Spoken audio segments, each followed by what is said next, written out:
The game's nearly over. The ref was disqualified for joining in the scrum. But it was great fun for the girls and the girl watchers, who left the ground firmly convinced that a woman's place is still in the home. Queensland should have the numbers here to work it out. If the switch is on,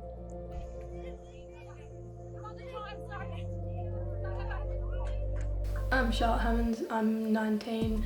I'm originally from Sydney but I've been on the Gold Coast since I was 2. I'm a professional AFLW player for the Gold Coast Suns and a full-time uni student. I've got some of my medals here from over the years, from like Little Athletics, Queen of Sunderland Athletics, surf lifesaving, school sport, rowing, AFL. That pretty much covers it. I always wanted to play AFL from when I was little. Playing with the boys, I was always like, well, I'll just be able to play with them when I'm older. So it was always my dream to play AFL, even when there was no competition for the girls. I started playing AFL in primary school in grade 1. I started doing Auskick, did that for a couple of years and then went on to play club footy. Her very first time is when she was doing Auskick at school. She came home from school and wanted to play Auskick. Unfortunately, they wouldn't let her play that year, so we had to wait another 12 months before she was allowed to play. And then from Auskick, she then went to Burleigh Bombers and joined in with the boys' team at Burleigh Bombers and played there for 10 seasons. We're absolutely rapt that she was selected into the Gold Coast Suns team. When they first announced that there was going to be a team, the excitement was that that was going to be her draft year. It was something that she'd been working towards for years, and just to be included into the team in the inaugural year, was absolutely brilliant. We're still pinching ourselves that she was selected into the team, and so proud of her. It's just incredible.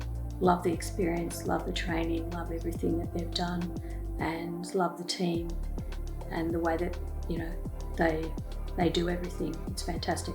We haven't had an AFL player in the family before. Charlotte was the first, but because I'm a Victorian, when she came home from school and said she wanted to play, I didn't see any problem with her playing the game at all. After she started playing, her brother also started playing, and he's also done 10 years at Burleigh Bombers. So it's something that runs in the family now, but it didn't previously.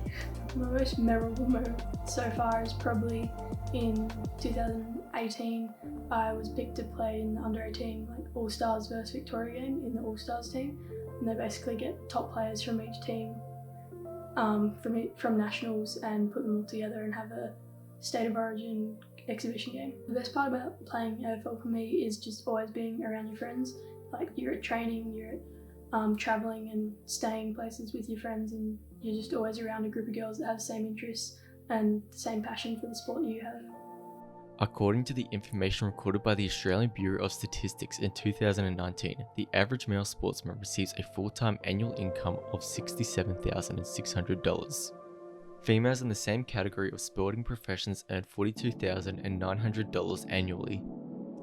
This insinuates a gap of roughly $24,700 between male and female annual sport incomes in 2019. The lifestyle of a part-time athlete, like most female athletes are, is very different to a male athlete who can be full-time. So usually for us, because it's part-time, we have training in the morning or evenings around having a full-time job or uni or some other form of educational work.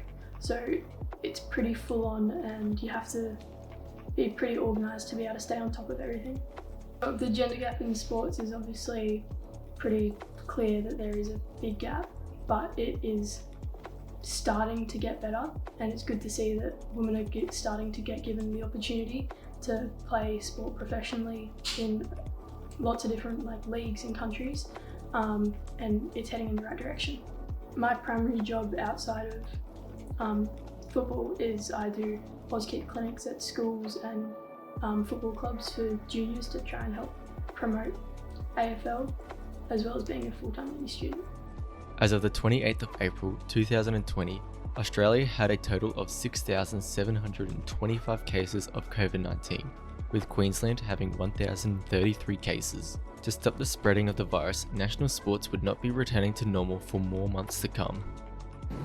The AFL has moved to immediately suspend the 2020 Toyota AFL Premiership season at the conclusion of this weekend's matches.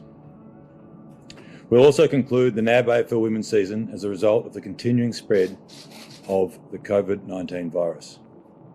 Today's match in Perth between the West Coast Eagles and Melbourne will be the final match before the AFL season goes into a temporary halt. Coronavirus pretty much cut our season short, so we still had 2 rounds left to play when stuff started getting pretty out of hand.